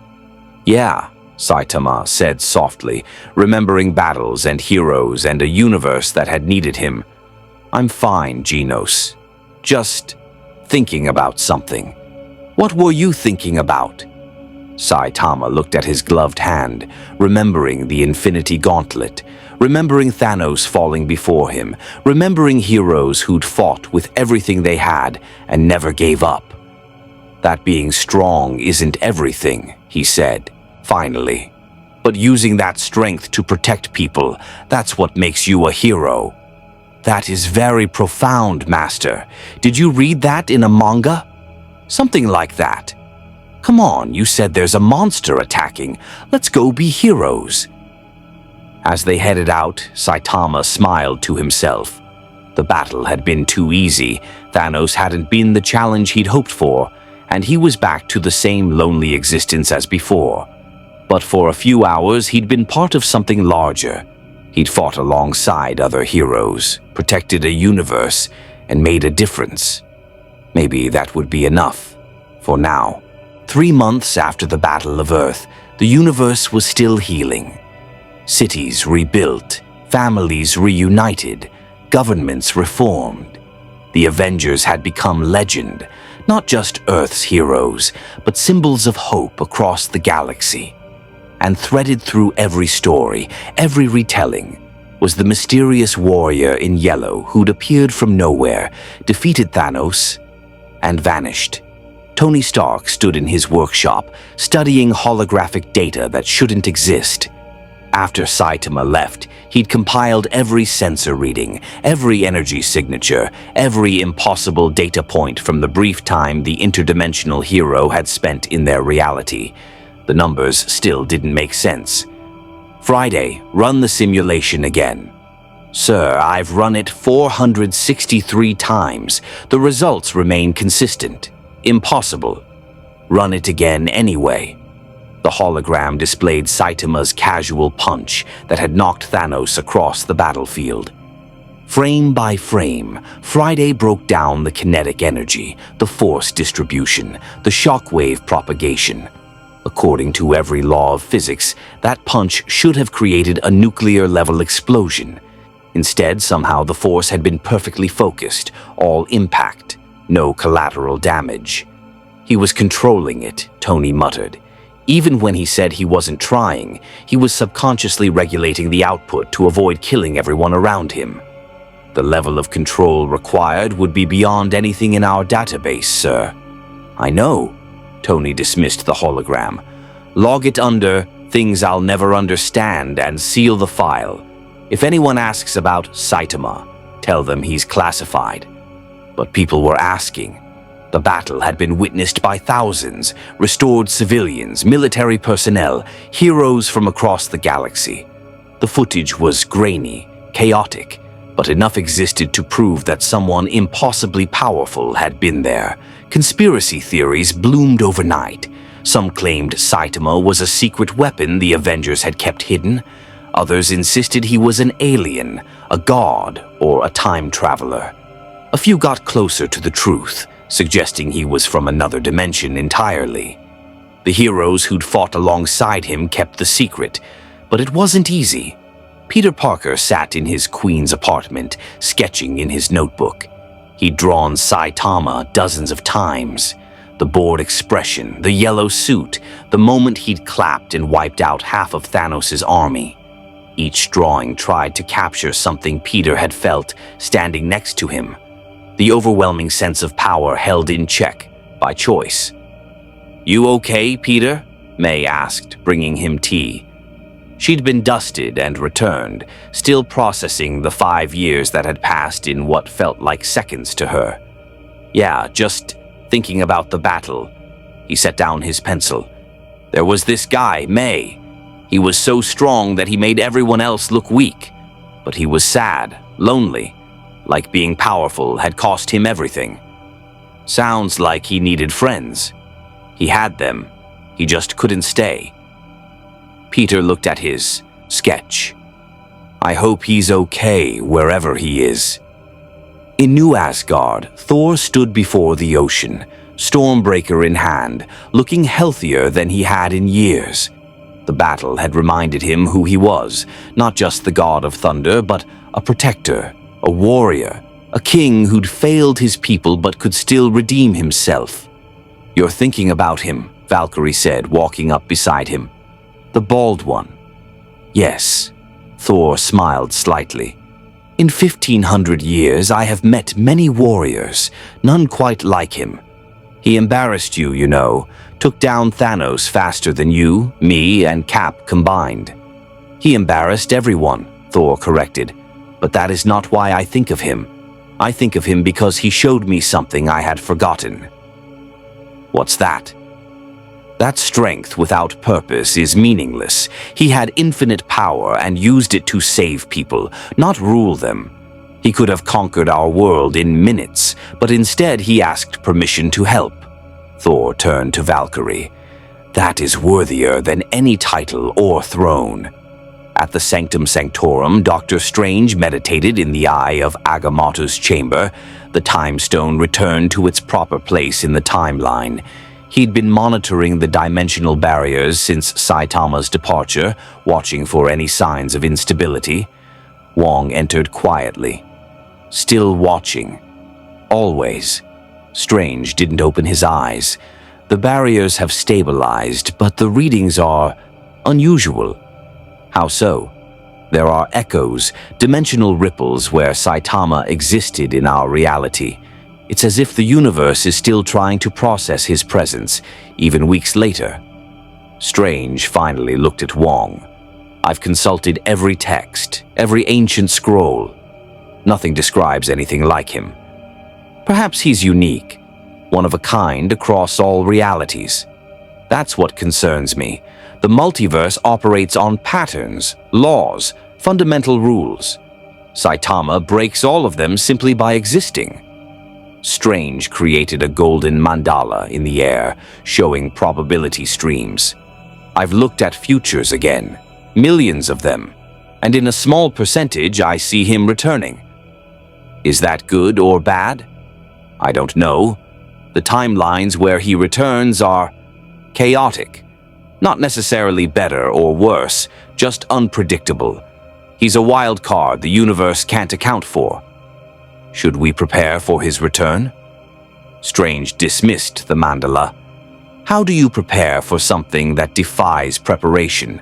No, we simply hope that if he returns, it's as our ally, because I would not want to face him as an enemy." Meanwhile, in a secure facility deep underground, Thanos sat in a quantum-locked cell designed by the combined efforts of Earth's greatest minds. The Mad Titan had been stripped of his armor, his weapons, and his dignity. Every movement was monitored, every breath recorded. But he still spoke when visitors came. General Ross stood outside the cell, studying the defeated alien. "You destroyed half the universe and nearly won. What do you have to say for yourself?" Thanos looked up, and despite everything, his eyes still held that disturbing conviction. "I was right. The universe needed balance, still needs it. You were stopped by a man who punched you unconscious. A man who should not exist." Thanos moved closer to the energy barrier. "You think you've won. You brought everyone back, defeated me, restored your world. But that being, Saitama, is a far greater threat than I ever was. He saved us. This time. What about next time? What happens when someone that powerful decides he's tired of protecting, when he realizes he could reshape reality with a thought?" Thanos' voice carried absolute certainty. "I have conquered worlds, General Ross. I know power. And I know that absolute power corrupts absolutely. Your bald hero will fall. They always do." "You're wrong." "Am I? I had the Infinity Stones, the combined power of creation itself, and I used them to bring balance. What will he do when he realizes nothing in your universe can stop him? When he gets bored of heroism?" Ross said nothing, but Thanos' words echoed in his mind as he left the facility. The Sokovia Accords had been about controlling enhanced individuals, preventing heroes from operating without oversight. But how did you control someone who could punch through reality itself? You didn't. You just hoped they stayed on your side. In the rebuilt Avengers compound, the original 6 Avengers met one final time before going their separate ways. Steve was preparing to return the Infinity Stones to their proper timelines. Tony was retiring to live with Pepper and Morgan. Thor was leaving with the Guardians. Natasha, Bruce, and Clint were staying to lead the new generation. "It's strange," Natasha said, looking at the team. "We survived. In Strange's vision, Tony sacrificed himself to stop Thanos. But because Saitama took that burden, we all lived. We owe him everything," Bruce agreed. "The entire universe does."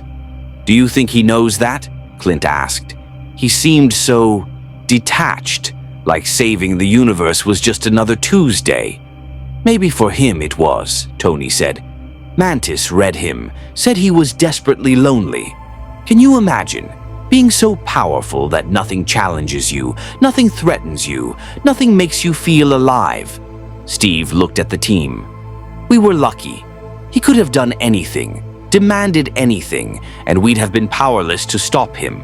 Instead, he asked what we needed and helped without expecting anything in return. That's what made him a hero," Natasha said softly.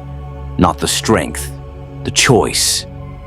They sat in comfortable silence, each processing the impossible events of the past months. They'd time-traveled, fought an army, lost a friend, gained her back through impossible circumstances, and met a being from another dimension who'd rewritten their entire future. "If he ever comes back," Tony said finally, "we need to do better. He was lonely, sad, and looking for something we couldn't give him. Next time, maybe we can be the challenge he needs, not in combat, but in friendship." "Agreed," Steve said. "The universe owes him a debt. The least we can do is be ready if he ever needs us." Thor raised an imaginary glass. "To Saitama, the one-punch hero, may he find the challenge he seeks and the peace he deserves." The others joined the toast, honoring the strange bald warrior who'd saved them all. Across the galaxy, on worlds recovering from the snap's reversal, stories spread. The Kree heard whispers of a human warrior who defeated Thanos in single combat. The Skrulls investigated reports of an unstoppable fighter who'd appeared and vanished. The Nova Corps updated their threat database with a notation: unknown warrior, classification, beyond measure. But the most important reaction came from Titan, Thanos' homeworld, where a single message was received by those who'd served the Mad Titan. It was brief, recorded before his capture. "I have failed. Not because the Avengers were stronger, but because the universe produced something I could not account for. An anomaly, a being of limitless power and simple purpose. If you value your lives, never seek him out. Some forces cannot be conquered." The message was deleted, dismissed as the ramblings of a defeated tyrant. But a few listened, a few wondered, and a few began searching for information about the mysterious warrior in yellow, not to fight him, but to learn from him. Because if someone like Saitama existed in one universe, what else might be possible? 6 months after the Battle of Earth, normalcy had almost returned. The world moved forward, governments stabilized, and life continued in that determined way humans had of adapting to the impossible. The Avengers had become both more famous and more private, each member dealing with their survival and victory in their own way. But the universe has a sense of irony. It started with Strange. He was meditating in the sanctum when the alarms triggered. Not the physical ones, but the mystical warnings that detected dimensional breaches. His eyes snapped open, glowing with eldritch power. "Wong, we have an incursion." But this wasn't like before. The breach wasn't random or accidental. Someone was deliberately trying to open a doorway between dimensions, and they were doing it with a precision that suggested either immense knowledge or immense power. Possibly both. The golden portal manifested in the sanctum's main hall, but it was wrong, flickering, unstable, crackling with energy signatures Strange didn't recognize. Through it, they could see another reality, and standing in that reality was a figure in a dark cloak, holding what appeared to be a crystalline device. "Greetings, Sorcerer Supreme," the figure said, their voice distorted by the dimensional barrier. "I seek the warrior called Saitama. My instruments detected his presence in your reality approximately 6 Earth months ago. I require his assistance." "He's not here," Strange said carefully, his hands already forming defensive patterns. "He returned to his home dimension." "Unfortunate, but perhaps you can deliver a message." The figure held up the device, and suddenly Saitama's face appeared in holographic form, footage from the Battle of Earth, showing him fighting Thanos. "We've been monitoring dimensional anomalies across the multiverse. Saitama is unique, a being whose power transcends normal cosmic limitations. Where he goes, reality bends." "What do you want with him?" "To recruit him." "There's a war coming, Dr. Strange, not in your dimension or his, but across all dimensions. Forces that threaten the very concept of existence. We're assembling a team of the most powerful beings from across the multiverse." "And you think Saitama would join you?" "I think he's bored. I think he's lonely. I think he's searching for something worthy of his strength." The figure's tone shifted, becoming almost sympathetic. "I've studied him, watched the footage 1,000 times. He's a hero who's lost his purpose because nothing challenges him anymore. We can give him what he needs, equals, threats that require his full power, a reason to fight." Strange considered this. The figure wasn't wrong. Saitama had been profoundly lonely, searching for meaning in a universe that couldn't provide it. But that didn't mean Strange trusted this mysterious recruiter. "I'll deliver your message," Strange said, "but I won't help you reach him. If Saitama wants to find you, he will. If not, respect his choice." "Fair enough." The figure produced a small crystal, tossing it through the portal. Strange caught it reflexively. "That contains the full message and coordinates. If he's interested, he'll know how to reach us. If not, the figure shrugged. The war comes regardless. We simply hoped to have Earth's strongest hero on our side. The portal closed, leaving Strange and Wong staring at the crystal. Are you going to send it? Wong asked. I don't know. Strange studied the artifact.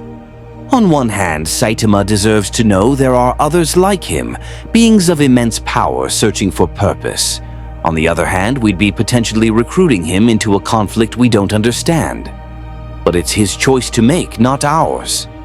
Strange nodded slowly. You're right.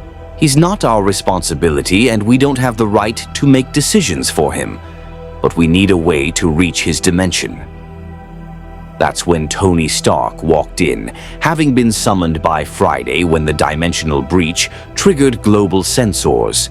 Please tell me that wasn't Saitama coming back to break our universe again.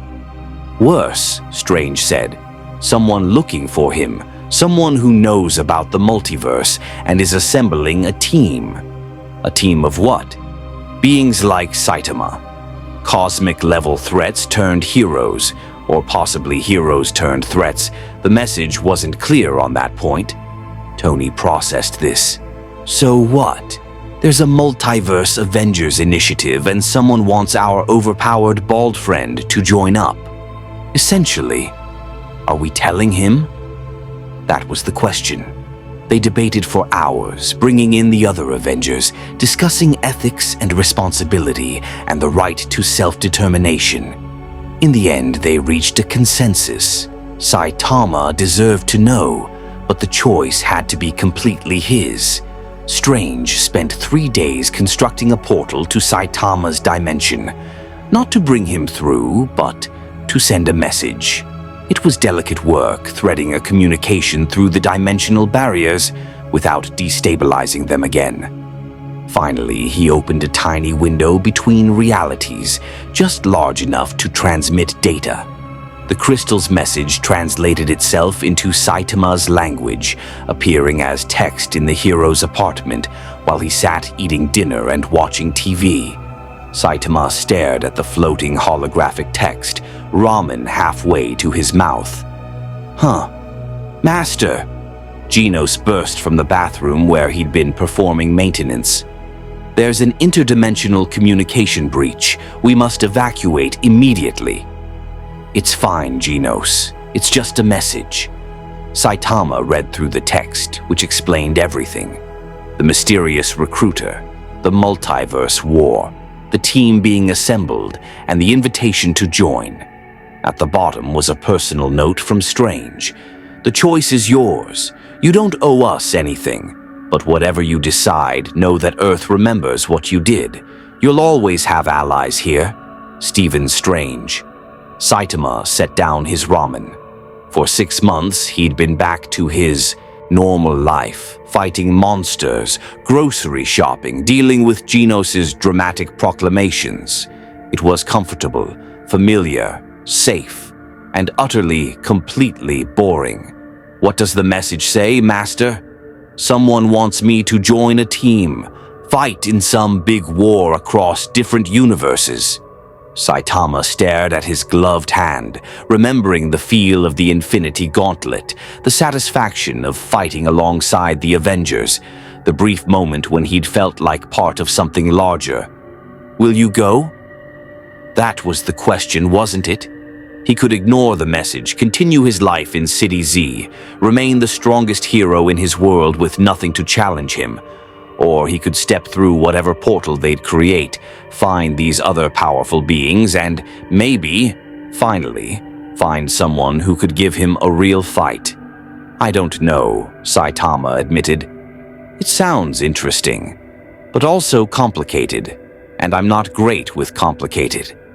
You should go, Master. Saitama looked at his disciple in surprise. Really? You've been different since you returned 6 months ago. More thoughtful. Sometimes you look at your fist like you're remembering something. When you fight monsters now, you seem disappointed, even by S-class threats. Genos stepped closer. I don't fully understand what happened in that other dimension, but I know it changed you. If there's a chance to find what you're looking for, shouldn't you take it?" Saitama was quiet for a long moment. Then he smiled, that same small, genuine expression he'd shown the Avengers before leaving. "When did you get so wise, Genos?" "I learned from the best, Master." "All right then." Saitama stood up, leaving his half-eaten ramen on the table. "Let's send a message back. Tell them I'm interested, but I want to know more first. No commitments until I understand what this war is about and who I'd be fighting alongside." "How do we send a message back, Master?" Saitama looked at where the holographic text was floating. I guess I just talked to it. Hello? Dr. Strange? I got your message. I want to learn more about this team thing. Can we meet?" The text flickered, replaced by Strange's voice, sounding both relieved and concerned. "Saitama, I'm glad you responded. Yes, we can facilitate a meeting, but it has to be carefully controlled. Your presence destabilizes our dimensional barriers, remember?" "Oh, right. The tingly, universe-breaking thing?" "Precisely. What I can do is create a stable pocket dimension, a neutral space between realities where you can meet these recruiters without risking either universe. Would that work?" "Sure. When?" "Give me 72 hours to prepare. I'll send the coordinates." The communication ended, leaving Saitama standing in his apartment with a decision half made. He was committing to a meeting, not the war itself. But he knew himself well enough to understand that if these beings proved interesting, if this war proved challenging, he'd probably join. Because that's what he'd been searching for since his training ended, a purpose that matched his power. Genos was already preparing. "Master, I should accompany you. If these beings are as powerful as implied, you may need backup." "Genos, if they're anywhere near my level, you'd just get hurt. Then I'll observe and gather data." "Please, Master, you've protected me and taught me. Let me support you in this." Saitama couldn't argue with that earnest expression. "Fine, but you stay back if things get dangerous." "Of course, Master." The next 72 hours passed in a blur of preparation. Strange and Wong constructed the pocket dimension, a space that existed everywhere and nowhere, anchored to multiple realities but part of none. Tony contributed technology to stabilize the environment. Thor blessed it with Asgardian magic. Carol provided cosmic energy matrices to strengthen the barriers. They were creating a room where gods and monsters could meet without destroying everything around them. When the time came, Saitama and Genos stood in his apartment as a new portal opened. Not golden like Strange's or dark like the Recruiters, but a shimmering rainbow of colors that represented the blended energies of multiple dimensions. "Last chance to change your mind," Saitama said to Genos. "I go where you go, Master." "All right then." Saitama stepped toward the portal, then paused and looked back at his apartment. His simple life, his comfortable routine, his boring but safe existence. Then he stepped through. The pocket dimension was a vast white space with no visible walls or ceiling, just infinite expanse in every direction. Floating platforms provided surfaces to stand on, and waiting there were two groups.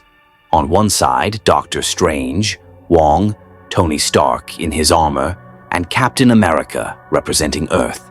On the other, three figures Saitama didn't recognize. One was the cloaked recruiter from before. Another was a woman made of living starlight. The third was something that hurt to look at directly, as if reality couldn't quite render them properly. "Saitama," the recruiter said, pulling back their hood to reveal a surprisingly human face marked with glowing runes. "Thank you for coming. I am Designate 7, coordinator for the Multiversal Defense Coalition. These are my colleagues, Asteria of the Cosmic Shores, and the being known only as Paradox." "Hi," Saitama said simply. You wanted to recruit me for a war? Directly to business. I appreciate that. Designate 7 waved a hand, and holographic displays appeared showing multiple universes, timelines, and dimensions all converging on a single point. The multiverse is dying, not slowly, not naturally, but by design. Someone is systematically destroying realities, consuming them to fuel. We don't know what. We call them the Devourers. The holograms showed worlds ending, not exploding, but simply ceasing to exist, as if edited out of reality itself. We've assembled a team of the most powerful beings from surviving dimensions, warriors who can fight on a cosmic scale. Your name came up because you defeated Thanos, a being who held the Infinity Stones, without any apparent difficulty. That level of power is exactly what we need. What makes you think I'm interested? Saitama asked. Asteria spoke, her voice like stellar winds. Because we can offer you what you've been seeking. Challenge, purpose, adversaries who won't fall to a single punch. That got his attention. Paradox's voice echoed from multiple directions simultaneously. The Devourers are strong, unimaginably so. They've destroyed civilizations that make Thanos look weak. Fighting them will require everything you have. Everything. Saitama felt something stir in his chest, an emotion he hadn't experienced in years. Excitement. You mean I might actually have to try? You might even lose, Designate 7 said bluntly. This isn't a guarantee of victory. It's a desperate fight for survival across all realities. Many who join us will die. Saitama looked at the holographic displays, at the dying universes, at the cosmic threat that was literally consuming reality. Then he looked back at his companions from Earth. Tony spoke up. Before you decide, I need to say something.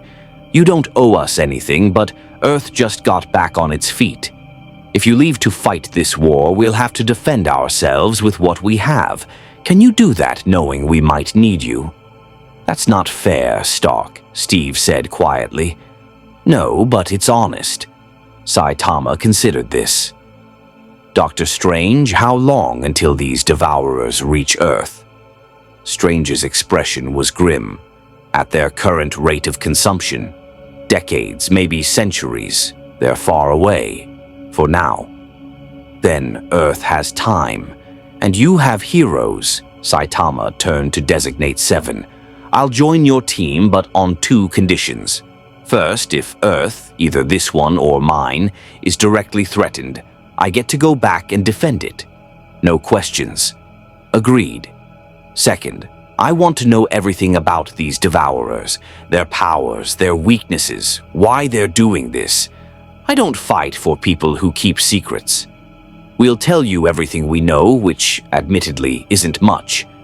But transparency is acceptable. Saitama nodded, then looked at Genos. I need you to go back. Someone has to protect our city while I'm gone. But Master, no arguments. You're strong, Genos, but this is beyond even S-class threats. I need you alive and ready to defend our world if something happens. Can you do that?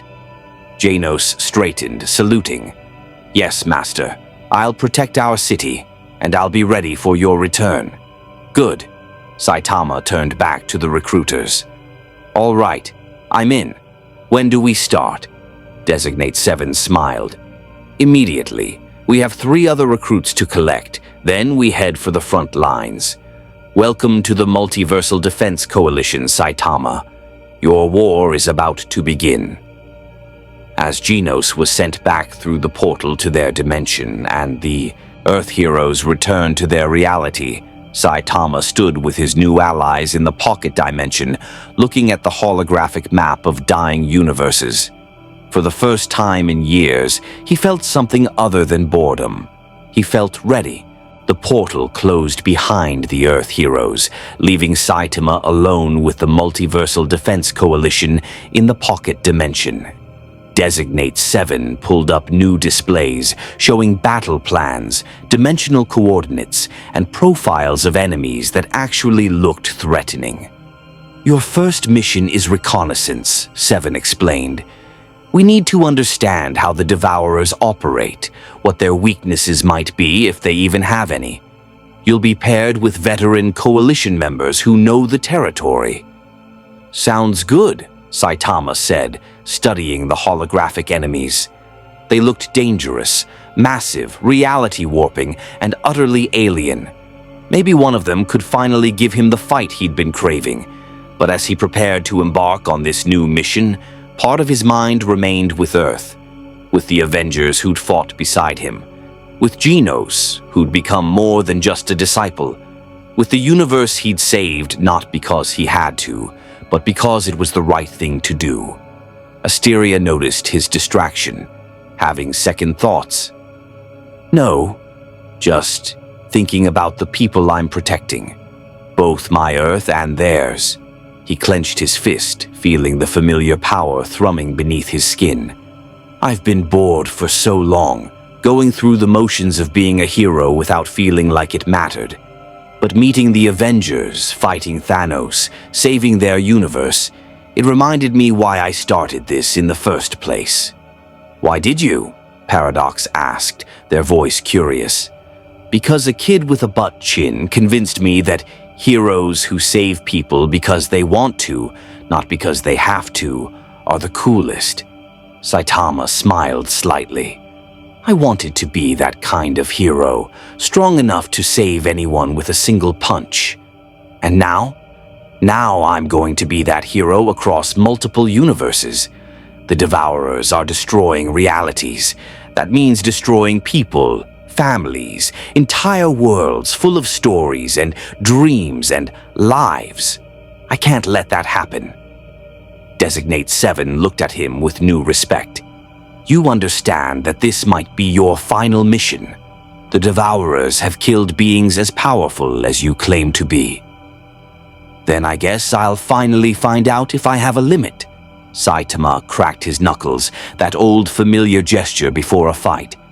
"But I've got a feeling I'm going to surprise you. I've got a feeling I'm going to surprise them too." "Why's that?" "Because I'm just a guy who's a hero for fun." His expression shifted from bored to determined, showing the fire that had always burned beneath the surface. "And heroes don't lose, not when it actually matters." The coalition members exchanged glances, uncertain whether this was confidence or naivety. They'd seen countless warriors claim they couldn't be beaten, only to fall before the Devourer's overwhelming might. But there was something different about Saitama, something in his eyes that suggested he wasn't bragging or posturing. He simply stated facts as he understood them, without fear or doubt. Maybe that would be enough. Maybe it wouldn't. But across the multiverse, in every reality touched by his presence, his legend was just beginning. The hero who defeated Thanos, the warrior who survived the Infinity Stones, the one-punch man who appeared when hope seemed lost. Somewhere in a universe far from both his home and Earth 616, the Devourers continued their feast, unaware that their greatest challenge was about to arrive. And in that moment, standing in the pocket dimension between all realities, Saitama smiled his small, genuine smile, the expression of someone who'd finally found what they were looking for, a reason to fight, a challenge worthy of his strength. And maybe, just maybe, opponents who wouldn't fall to a single punch. The war for the multiverse had found its most unlikely hero, and reality itself would never be the same. May the Force be with you. More stories await.